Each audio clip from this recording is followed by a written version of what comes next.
سجدوں کو بھی اسی میں ڈسکس کر لیں۔ قرآن حکیم میں 15 مقامات ایسے ہیں جن میں سجدے بھی ہیں، وہ آیات سجدہ ہیں، نبی علیہ السلام کی سنت ہے وہاں پہ سجدہ کرنا، واجب نہیں ہے، کیونکہ بخاری میں حدیث موجود ہے کہ نبی علیہ السلام نے کئی دفعہ وہ آیات تلاوت کی اور سجدہ نہیں کیا، اور حضرت عمر نے بھی نہیں کیا۔ صحیح بخاری میں حضرت عمر نہ کر کے بتاتے تھے کہ ہم اس لیے نہیں کر رہے تاکہ تمہیں پتہ چلے کہ یہ واجب نہیں ہے۔ جو ہماری بوڑھی عورتیں بیچارے سجدے سنبھال کے بیٹھی ہوتی ہیں، میں نے سجدے کرنے کیونکہ وہ واجب قرار دے دیا گیا اسے، اگر کوئی نہیں کرتا کوئی، اور اس کے لیے ماتھا ٹیکنا بھی ضروری نہیں ہے۔ بخاری میں حدیث ہے صحابہ کرام جب سفر میں قرآن پڑھ رہے ہوتے تھے، اونٹ پہ بیٹھے ہوتے تھے، جیسے ہی آیت سجدہ آتی تھی یوں کر دیتے تھے۔ یہاں پہ بھی جب آیت سجدہ آتی ہیں، 9 سال میں ہم نے قرآن مکمل کیا ہے تو کبھی نیچے اتر کے نہیں کیا، ہمیشہ میں یہیں پہ یوں کرتا ہوں، باقی لوگ بھی بیٹھے بیٹھے کر لیتے ہیں۔ بات ڈاکٹر صاحب بیچارے اٹھتے تھے، سیٹ سے اٹھتے تھے، نیچے جاتے تھے، ویڈیو کیمرہ روکتے تھے، کیونکہ وہ حنفیت کو فالو کر رہے تھے، اس لیے ان کو پتہ نہیں تھا کہ یہ تو ہے ہی نہیں وہ چیز جس کے اوپر اتنی بڑی مصیبت کھڑی کی گئی ہے، اور اس سے بڑی مصیبت کہ جی وضو ہونا بھی ضروری ہے۔ تو اس میں میرا کلپ بھی تھا کہ اب پاکستانی ٹیم کے نکاح ٹوٹ چکے ہیں، کیونکہ حنفیوں کے نزدیک اگر آپ بغیر وضو کے سجدہ کریں گے تو یہ اللہ کی توہین ہے،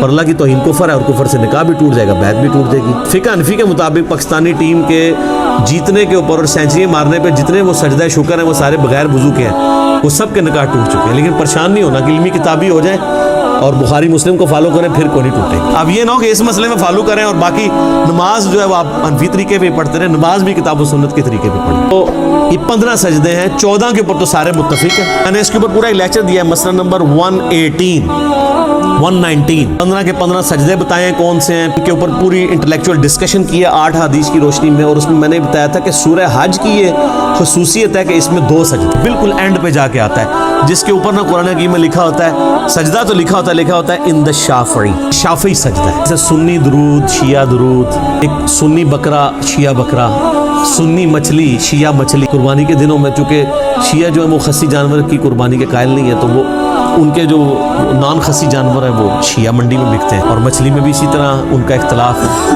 کہ جو چھلکوں والی مچھلی ہے وہ کھائی جائے گی، جو بالکل پلین ہوتی ہے وہ نہیں کھائی جائے گی۔ تو اس طرح قرآن کے سجدے بھی جو ہے نا وہ فرقہ واریت کی نظر میں، تو وہ امام شافعی ہیں۔ ہم پہلے یہ پوچھتے ہیں کہ امام شافعی پہ کو وہی نازل ہوئی تھی؟ امام شافعی سے پہلے جو 200 سال کے مسلمان ہیں ان کے نزدیک سورہ حج کا سجدہ ہے تھا یا نہیں تھا؟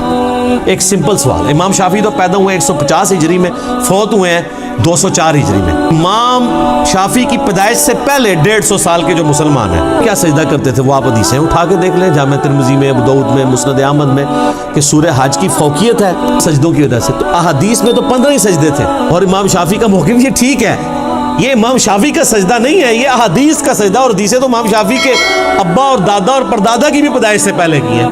تو سورہ حج میں 2 سجدے۔